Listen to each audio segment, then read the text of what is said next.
Que alegria poder retornar a esta casa. Estava contando nos dedos os dias para estar aqui com vocês, sempre bom. Acho que esse ano eu vim 3 vezes, hein? Olha! Pastor Marcos, minha esposa, irmã Aline, Deus abençoe. Prazer aqui, que surpresa boa.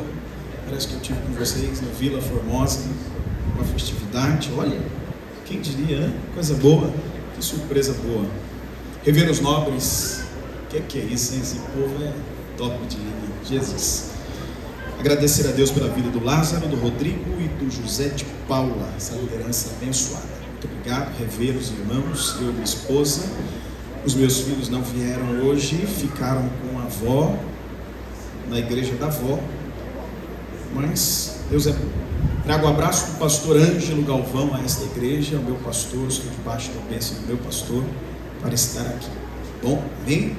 Versículo de número 12, ainda assim, agora mesmo, diz o Senhor, convertei-vos a mim de todo o vosso coração, e isso com jejuns, com choro e com pranto, rasgai o vosso coração, e não as vossas vestes, e convertei-vos ao Senhor vosso Deus, porque Ele é misericordioso e compassivo, e tardio a irar-se, e grande em benignidade, e se arrepende do mal.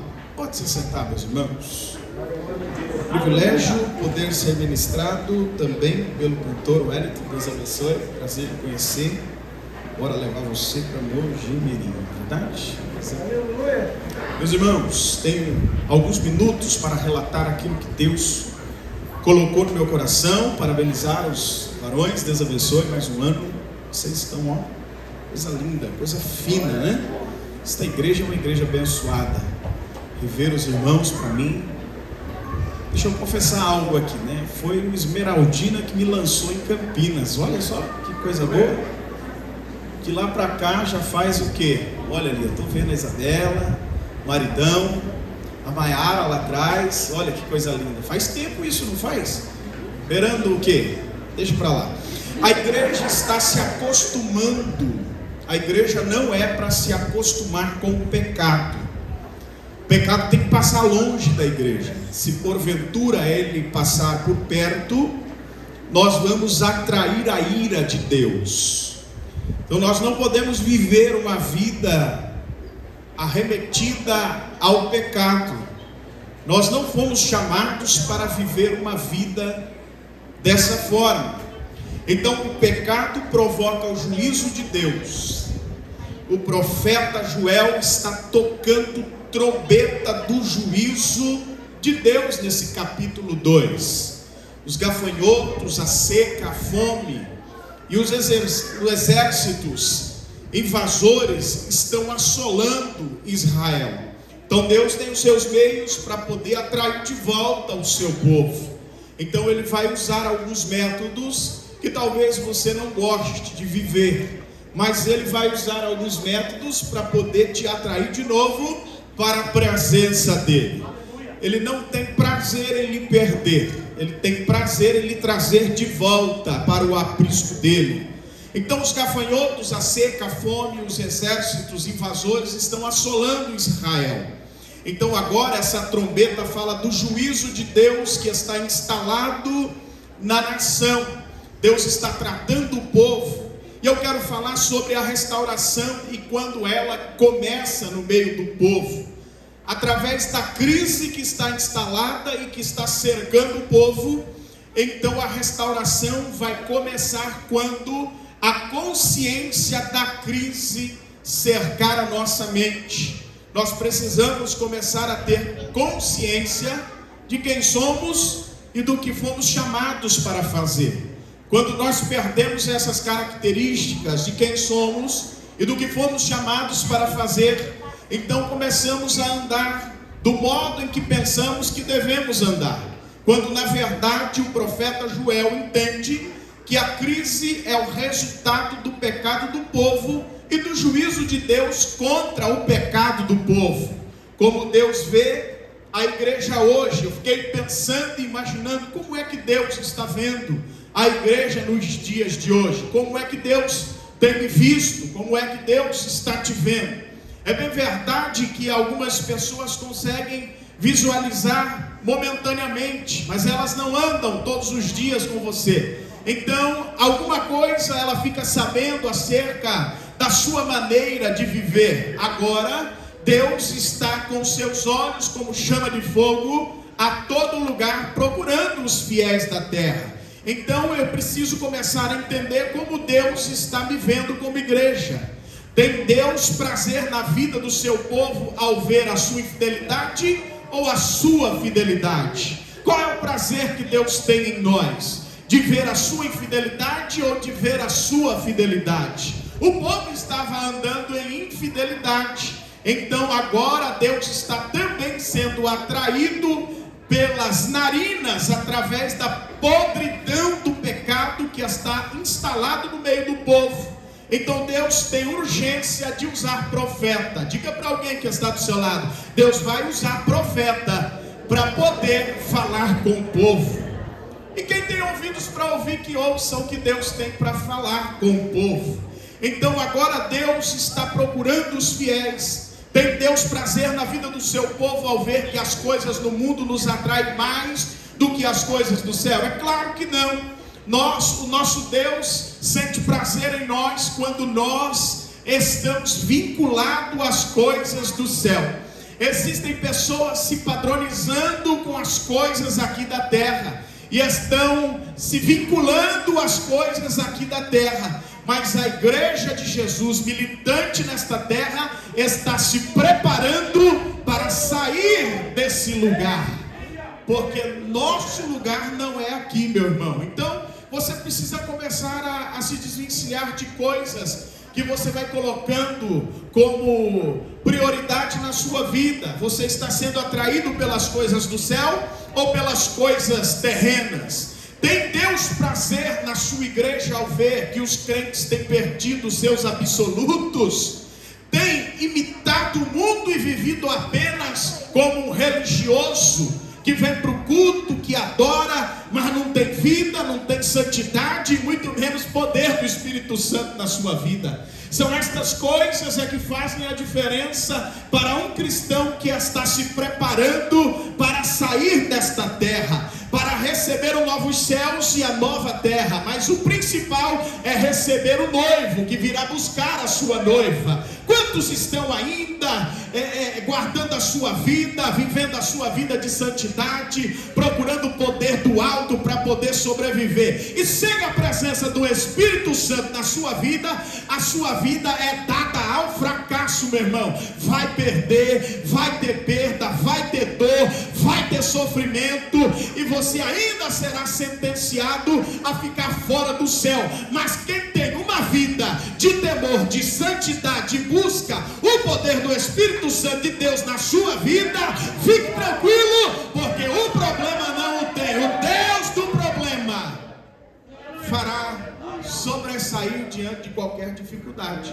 Então Deus não se impressiona com formas, com propagandas, com falas corriqueiras, com ritmos, com cerimônias. Ele busca primeiro um povo santo e piedoso. Ele também é fiel, meu irmão, e ele está procurando os fiéis da terra. Então há pecadores dentro da igreja? Sim. Falta o quê? Falta de consciência espiritual. Porque às vezes a gente pensa que o tempo vai resolver aquilo que precisa ser confessado. Então o tempo não apaga pecado. O que apaga pecado é confissão de pecado. Precisa confessar e precisa abandonar o pecado. Não adianta erguer a mãozinha sabendo que precisa logo se consertar, logo confessar. Existem pessoas que estão empurrando com a barriga e já é a 10ª hora, porque Jesus vem vindo buscar a sua igreja. E enquanto tiver pecador com a sua vida encurvada diante da cruz, há uma liberação coração para receber a graça de volta. O duro é quando as pessoas vão endurecendo o seu coração e vão se desgastando, mas não se rende à graça que está proposta aqui para nós nesta noite. Hoje é noite de você se render a esta graça e abandonar os pecados que você tem como estimação e entregar a tua vida inteira para que Cristo possa governar a tua vida, para que não venha o juízo de Deus sobre a tua vida e sobre a tua história. Então nós precisamos começar a ter consciência espiritual, piedade na igreja e mundanidade em casa. De que adianta ser piedoso dentro da igreja, mas ser mundano dentro da sua casa? Deus não quer dividir a glória dele com ninguém, meu irmão. Deus quer você por completo, corpo, alma e espírito. Ele não vai te dividir com o mundo. Falta de fervor espiritual não é o caso aqui nesta noite, porque nós estamos vendo o fervor desta igreja. Há uma igreja típica que é cheia do Espírito Santo e está aqui nesta noite para colocar toda a frieza para ir embora, para colocar todo o medo para ir embora, para vencer os traumas, vencer o cansaço e não se contaminar com as coisas desse mundo. Falta de fervor espiritual, cansaço com as coisas de Deus e entusiasmo com as coisas do mundo. Isso relata e reporta uma vida fraca na oração. Então a gente tem os nossos jeitinhos de recorrer a Deus. A grande questão que está em xeque é o que Deus está recebendo do jeitinho que você está adorando, ou da forma em que você está fazendo. Porque às vezes a gente cria uma performance para poder agradar o coração de Deus. Ele não está ligado à sua performance, ele está com seus olhos atentos ao que sai daqui de dentro. Então não adianta rasgar a roupa, mas aqui dentro não ter condição nenhuma, sem que antes ele faça algo que mude o seu cenário e a sua história. Então a falta de oração revela o quanto que tem no meu coração do mundo. Se eu oro pouco, então eu estou entendendo que Deus habita pouco dentro de mim, porque não dá para ficar sem o diálogo com esse Deus. Não dá para viver uma vida atípica, como turista, participando de festa, participando até do congresso, mas não se entregar completamente, porque o que sonda os corações está aqui nesta noite, e sabe o que é que exatamente você está precisando. E às vezes, meus irmãos, nós vamos entrando no analfabetismo espiritual, porque nós lemos historinhas, gibis, contos, fábulas. Nós vivemos do passado, daquilo que fizeram, daquilo que colocado na história da igreja. Mas a igreja não parou. Ela precisa continuar escrevendo a sua história. Ela precisa continuar militando nesta terra. Ela precisa continuar entendendo que ela precisa ser fervorosa, que ela não pode se cansar, e que se ela se cansar, tem um Deus que renova, tem um Deus que lhe alimenta, tem um Deus que lhe coloca de pé de novo, tem um Deus que dá entusiasmo de novo para você voltar para a rota. Você não pode ficar fora da rota. Você precisa ser Israel de Deus. Deus está levantando Joel para enfatizar ao povo: eu estou usando este cenário para trazer de volta a moralidade, para trazer de volta o fervor, para trazer de volta a espiritualidade, para manifestar de novo o poder da graça, porque a graça seria manifesta no meio do povo e quebraria a ira que Deus estava sentindo no seu coração do povo. O texto fala que Deus está virado. É o tema de vocês. O escritor aos Hebreus vai dizer que dura coisa é cair na mão de um Deus vivo.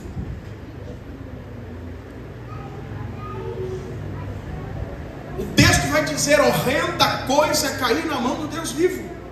Então nós estamos vivendo falta de pureza moral. Tem crente que abriga a imoralidade do coração, ainda como pornografia, como namoros impuros, como festas mundanas, falta de amor nos relacionamentos, crentes que são insubmissos aos pais, que são insensíveis com o cônjuge, que são frios no trato uns com os outros. Nós vamos perdendo um pouco dessa sensibilidade, e nós vamos perdendo a paternidade, nós vamos perdendo o diálogo, nós vamos perdendo o relacionamento, nós vamos perdendo o padrão de céu que precisa ser instalado aqui, e vamos lutando contra a frieza e sendo vencido pela frieza, e quando percebemos, já não estamos mais vivendo aquilo que é para ser vivido. Mas nesta noite o poder de Deus está aqui para lhe assegurar que nós vamos continuar vivendo o padrão de céu aqui na terra até que ele venha. Nós não seremos consumidos pelo pecado, nós não seremos vencidos pela falta de amor. É porque às vezes a gente tem dificuldade de se retratar, não é verdade? Coisa dura é ver crente se retratando, mas isso é coisa do crente, irmão. Esperar morrer ou esperar chegar na última hora para poder se consertar. Deixa eu falar uma coisa: tempo de casa não revela nada. Você está 20 anos aqui e não mudou ainda? Entra e sai, não muda nada, não coopera em nada, não faz nada, só conspira contra. Chegou a hora de você entrar no tacho, irmão. Chegou a hora de você mergulhar no azeite. Chegou a hora de você deixar o seu mimizinho, as suas preferências. Chegou a hora de você deixar a sua vaidade. Chegou a hora de você colocar lágrimas nos olhos. Chegou a hora de você colocar o seu coração de novo na obra. Chegou a hora de você se contentar com aquilo que ainda Deus está para fazer nesse lugar. Levante a tua mão, eu quero liberar uma palavra profética. Deus ainda fará coisas maiores aqui nesta casa. É o ano do avivamento, é o ano da manifestação da graça, é o ano do arrependimento, é o ano onde as almas entrarão por essas portas, é o ano onde quem estava frio vai se esquentar, é o ano onde Deus vai mobilizar a igreja está junta.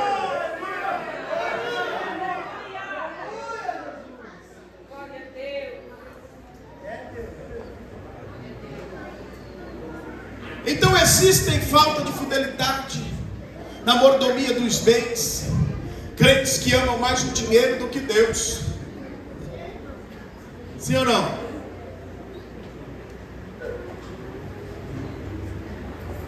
Tem crente abraçado com o dinheiro dele, meu irmão. Ama mais o dinheiro do que pessoas. Meu cunhado acabou de chegar dos Estados Unidos, a primeira coisa que ele falou: eu estou constrangido. Eu falei: por quê? Porque nós ficamos na casa de uma serva de Deus lá, e a gente aprendeu a servir lá. Eu disse: como assim? Porque lá o amor não é o dinheiro, o amor é as pessoas. Lá o dinheiro vale mais do que aqui, mas lá o dinheiro não vale nada, o que vale lá são as pessoas. Diga para alguém que está do seu lado: me perdoe, meu irmão, nas minhas falhas. Diga para ele: me perdoe aí se eu fiz alguma coisa que lhe desagradou, mas a partir de hoje eu não vou lhe desagradar mais. A partir de hoje eu vou lhe respeitar. Eu não sei como você entrou aqui, eu não sei como você... Diga para ele: eu não sei como é que está o seu coração, mas conte comigo, porque a partir de hoje Deus vai te acender de novo, Deus vai te encher de novo. Você não vai errar. Crentes que só negam dízimo. Oh meu Deus, eu não vim pastorear, mas deixa eu falar logo que Deus colocou no meu coração.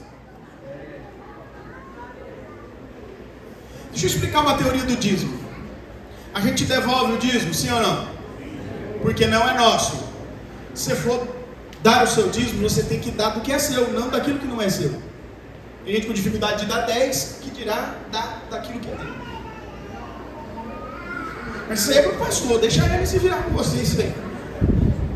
Então tem gente que rouba Deus, que não investe no reino. A restauração passa por onde, meu irmão? Pela consciência. É quando eu aprendo a ter consciência. É exatamente isso que nós estamos fazendo aqui hoje. Quando eu tenho consciência de quem eu estou adorando, ninguém precisa ficar me manipulando para levantar a mão e dar glória. Eu tenho consciência de quem eu estou adorando. Se o Hélito cantar, eu adoro. Se o Hélito não cantar, eu adoro. Se o Davi pregar, eu adoro. Se o Davi não pregar, eu adoro. Se o pastor falar, eu adoro. Meu irmão, diga para alguém que está do seu lado: é noite de adoração, é noite de congresso, é noite de festividade. Chegou a hora de nós abrirmos a nossa boca e render glórias àquele que está aqui nesta noite. Meu irmão, a restauração restauração passa pela consciência, a consciência da crise. A igreja que está com Ziclac, ferida e saqueada pelo inimigo. A igreja aparece com Sansão, um gigante que ficou sem visão e sem força. Escândalos vergonhosos têm acontecido dentro do nosso meio. A igreja está em crise na doutrina, a ética na evangelização, a falta de ética na evangelização. O pecado nos torna fracos, afasta-nos da presença poderosa de Deus. Daí o começo da restauração, passar pela consciência da crise. É porque você tem costume de olhar para a pessoa que está do seu lado e achar que você é melhor do que ela. E ninguém melhor do que você mesmo para saber o tipo de crise que você está enfrentando. Ninguém melhor do que você. Você não precisa que ninguém lhe aponte para você saber a crise que você está enfrentando. Mas deixa eu só pontuar uma coisa para você. Toda crise que você passa vai revelar o que exatamente está aí dentro do seu coração. A forma que você vai agir diante da crise, ela pode ser inesperada por você, porque você pode falar que morre por Jesus e na verdade quando a crise chegar você não morrer coisa nenhuma. Chegou a hora de você entender que toda crise quer extrair de você um potencial que você desconhece, vai se tornar marcante dentro da crise. Alguém diz que você morreria, alguém diz que você não voltaria, alguém diz que você não regeria, alguém diz que o congresso não ia acontecer, alguém diz que você não vai mais viver algo sobrenatural da parte de Deus. Mas olha você aqui com probabilidade de viver tudo aquilo que Deus tem para a sua história. É só apenas questão de consciência. Joel está aplicando esta verdade para o povo. O que vocês precisam ter é consciência daquilo que vocês estão fazendo, da maneira em que vocês estão vivendo. É a mesma coisa que Elias faz quando ele arruma o altar. Ele faz questão de trabalhar na consciência do povo, porque o povo adora um pouco de Baal e um pouco de Deus. Mas chegou a hora de nós adorarmos ao Deus vivo. Chegou a hora da gente jogar frieza fora, mentira fora, vaidade fora e começar a adorar com intensidade. Chegou a hora da gente começar a entender que Deus não divide você com o pecado. Tu quer viver os teus pecados? Tu vai acender a ira de Deus? Pior do que acender a ira de Deus é viver a justiça que Deus pode fazer através da sua ira. Eu vou repetir: pior do que a ira de Deus é a sentença final que Ele lhe dará, se você não se consertar. Eu estou pregando faz alguns dias. Eu não estou pregando por oferta, nem estou para abrir a próxima agenda, porque não dá mais para pregar outra mensagem a não ser a do concerto. Não dá mais para ficar fora do departamento quando Deus te quer dentro. Não dá mais para ficar escolhendo que culto você quer cantar. Não dá mais para ficar escolhendo se quer a gravata azul ou a gravata rosa.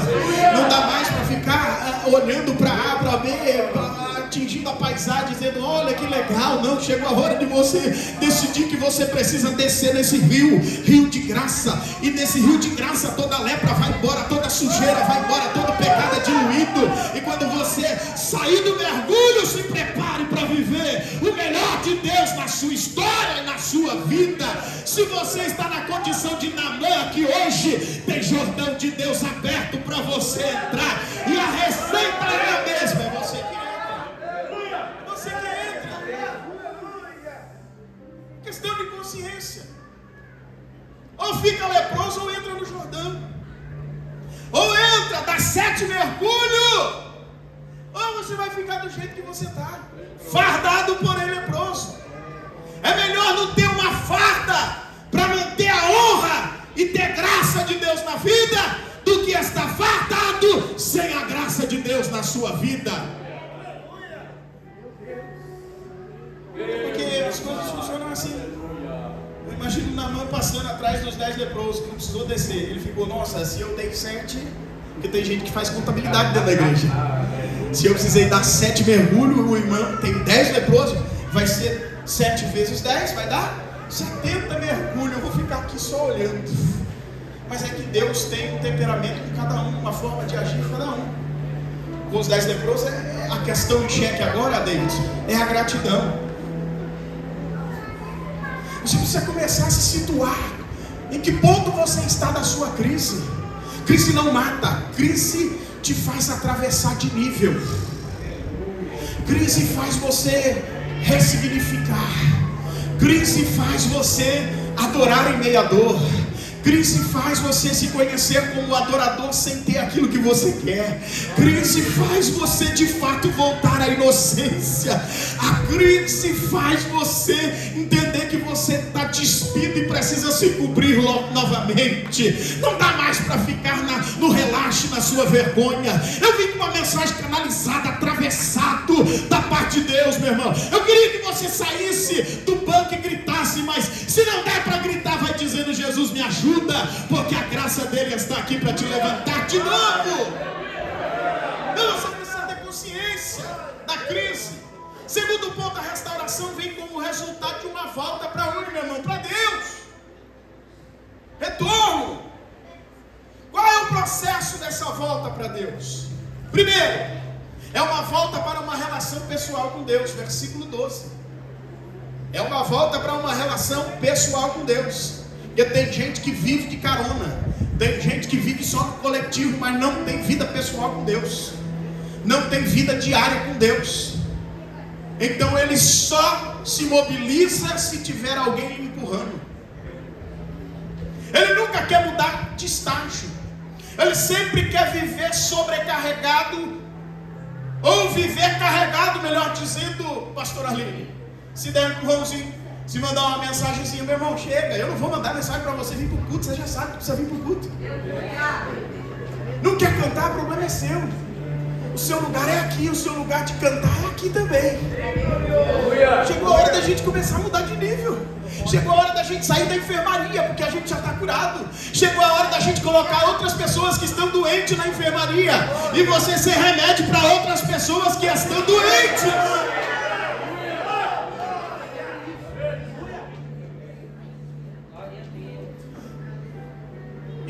É uma volta para uma relação pessoal. Versículo 12: convertei-vos a mim. Olha para o nome pessoal que Deus está usando. É para mim, não é para os outros. Porque nós temos a velha mania de fazer para os outros, para homens. Eu gosto de agradar a homens. Meu irmão, não chegue, mas agrade a Deus. Existem pessoas que querem fazer para o homem, mas não se achegam a Deus. Está longe de Deus.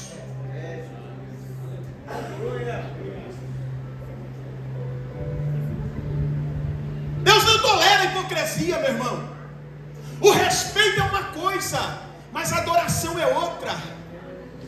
O caminho da restauração é aberto quando voltamos as costas para o pecado e a face para Deus. Costa para pecado, face para Deus. Costa para pecado, face para Deus. Diga para alguém: vire as costas para o pecado. O pecado está de perto te rodeando. Vire as costas para o pecado. Tampe os ouvidos para o pecado. Tampe os ouvidos para os flechas. Tampe os ouvidos para as seduções malignas. O diabo está para matar, roubar e destruir. Roubar o que, meu irmão? Não é o teu dinheiro, não.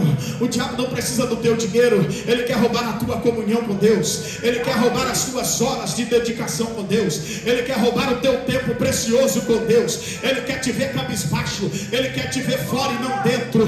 Mas o Espírito me trouxe aqui para lhe dizer: eu quero ver você dentro. Eu quero trabalhar você aqui dentro, para que depois você saia para fora, para poder Deus trabalhar através de você. Chegou a hora da gente abrir o coração, espaço para Deus trabalhar. O povo precisa abrir o coração, porque se o pecado entrou, é porque o povo se fechou para Deus. Mas quando nós nos abrimos para Deus, o pecado vai embora, porque a graça é manifesta.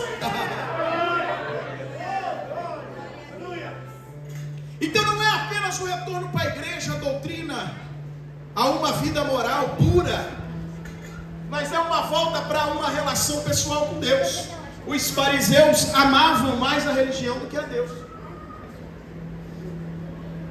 Estava sempre no meio, mas amava mais as coisas do que propriamente dito Deus. Eles estavam mais apegados com costumes religiosos do que com a comunhão com Deus. A maior prioridade de nossa vida tem que ser Deus. Se Deus não for o primeiro, Ele não vai ser o segundo. A nossa maior prioridade vai ser essa. Nós somos criados para glorificarmos a Deus e desfrutarmos da sua intimidade. Então deixa eu logo lhe dizer qual é o ministério que vai ser exercido quando a gente for assunto ao céu: o do louvor e da adoração.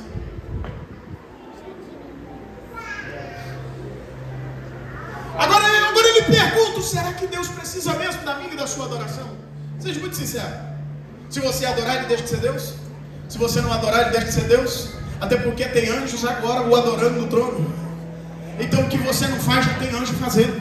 Mas se você fizer, entender que a adoração move o coração de Deus e ele se inclina, fique tranquilo, porque a graça dele vai se manifestar aqui no nosso meio.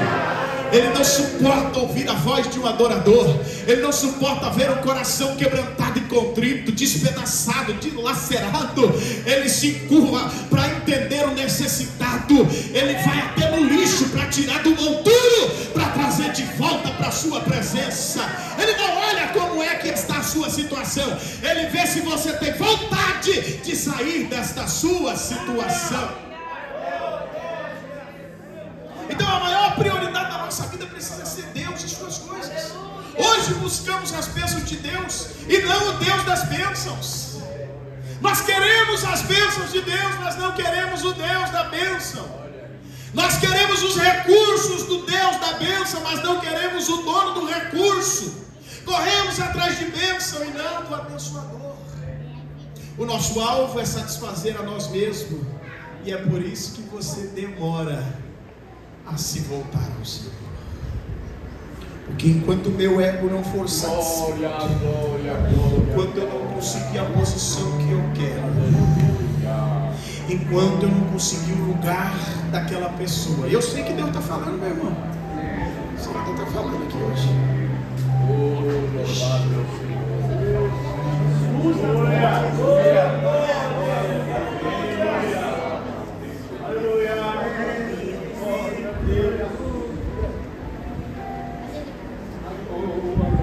É muita religiosidade e pouca intimidade.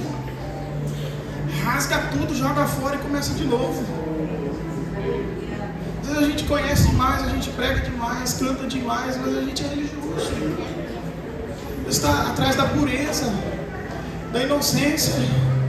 Deus está atrás de novo daquela alegria que você tinha, de quando fazia sem precisar ficar chamando, de quando se derretia. Meu irmão, eu sei que é dura a prova que você está passando, a minha também é dura, mas eu não vou parar por causa da prova. A prova não me tem, mas o Deus da prova, Ele me tem adorando. Não é porque eu sou melhor, é porque é eu que preciso.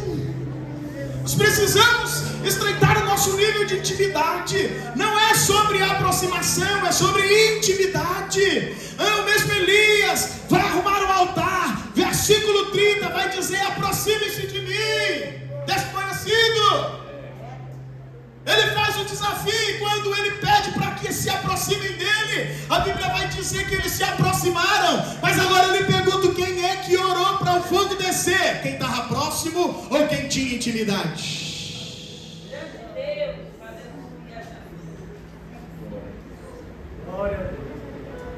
É quem tem intimidade. Diga para alguém que está do seu lado: intimidade faz a diferença. Não precisa puxar saco. Diga com tudo. É chato falar, mas é verdade. Não precisa puxar saco, não. Precisa ter intimidade. Quem tem intimidade é respeitado. Quem tem intimidade tem autoridade. Quem tem intimidade sabe entrar, sabe sair. Agora, você precisa ter intimidade. Conhecemos muito acerca de Deus e muito pouco de Deus. Estamos envolvidos com a obra de Deus, mas não temos intimidade com Deus na sua obra. Somos ativistas, mas não assentamos aos pés do Senhor. Deus está mais interessado em nossa relação com Ele do que propriamente dito o seu trabalho. Você trabalha demais, mas não tem tempo para ter intimidade com Ele. Oh, meu Deus. Marcos nunca mais vai me chamar. E se Ele me chamar, eu venho do mesmo jeito.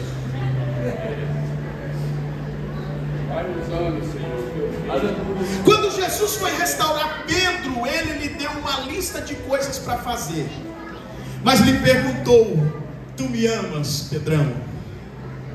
A volta para Deus é o primeiro degrau na estrada da restauração. Precisa também respeitar o processo, porque tem gente que chega e acha que é só sentar na janelinha que está tudo bem. Precisa ser tratado. Pedro vai passar por um período de tratamento. Ele deu a volta para Deus, foi o primeiro degrau na estrada da restauração na sua vida. É uma volta com sinceridade para Deus. Versículo 12: de todo o vosso coração, meu irmão, de todo o vosso coração. Muita gente que fazem lindas promessas para Deus agora em dezembro. Dezembro é o mês das promessas. Janeiro a gente quebra as promessas.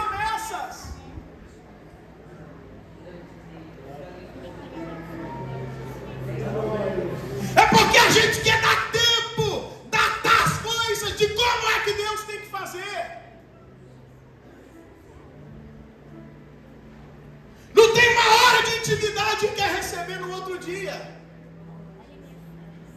Não está disposto a vencer o que está te vencendo, para viver o que Ele tem para promover para a tua vida.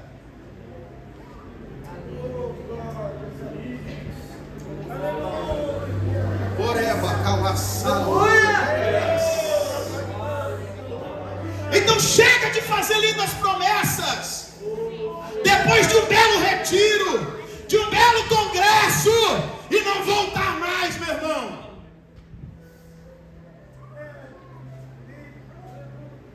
Porque é crescimento, aprimoramento. Sim ou não? Então eu tenho como princípio que amanhã eu preciso ser melhor do que hoje, do que eu fui hoje. Então se eu orei uma, eu preciso orar duas. E assim a gente vai graduando comunhão com Deus e se distanciando do pecado. Diga para alguém que está do seu lado: não se assuste não, porque santidade é coisa de crente. Ninguém se escandaliza com isso. Continue se santificando. Diga para ele: continue se santificando, porque quem é santo santifique-se mais ainda. Continue se santificando. Eu não estou me santificando para mostrar para você que eu sou melhor, não. É porque eu quero ir para o céu de glória. É porque eu quero encontrar o meu Jesus. O pecado não vai me vencer, eu preciso vencer o pecado. Como é que eu venço o pecado? É estando perto de quem tem todo o poder sobre ele. Então tem gente, meu irmão, mais longe do que nunca. Depois de um congresso, depois de uma festa, depois de um retiro, depois de um culto inspirativo, mas logo se esquecem dos compromissos assumidos. O maior deles é como um orvalho, logo se dissipa. Os votos assumidos no altar de Deus com lágrimas já são esquecidos no pátio mesmo da igreja.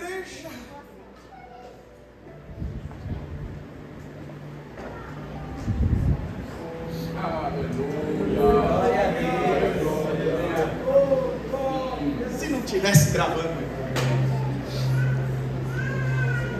é porque quando existe amor, a correção, meu irmão, ela causa efeito no coração que está machucado.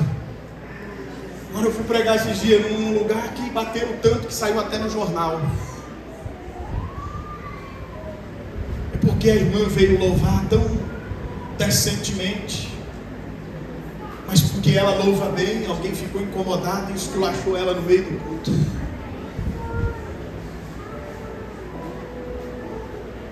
Agora o amor deles é como o orvalho. Os votos assumidos no altar de Deus já são esquecidos no pátio da igreja. O nosso cristianismo tem sido muito raso. Cantamos hinos de consagração, mas não nos consagramos ao Senhor.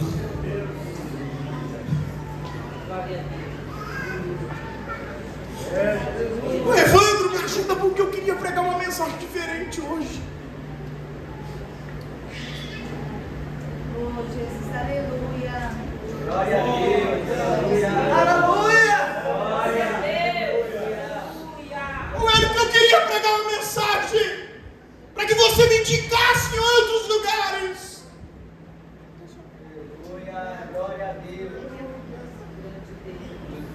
Esses pregadores estão fervendo um ao outro e não esquecendo da mensagem. Até tem bala na agulha, mas só querem confrontar o companheiro. E eu trocar o meu lugar aonde eu estou, Gabriel, para me pôr no lugar aonde eles estão. Capaz. Melhor não chegar. Melhor a gente ficar onde a gente está, Deus. E manter princípio de honra do que perder o respeito com alguém que está do lado.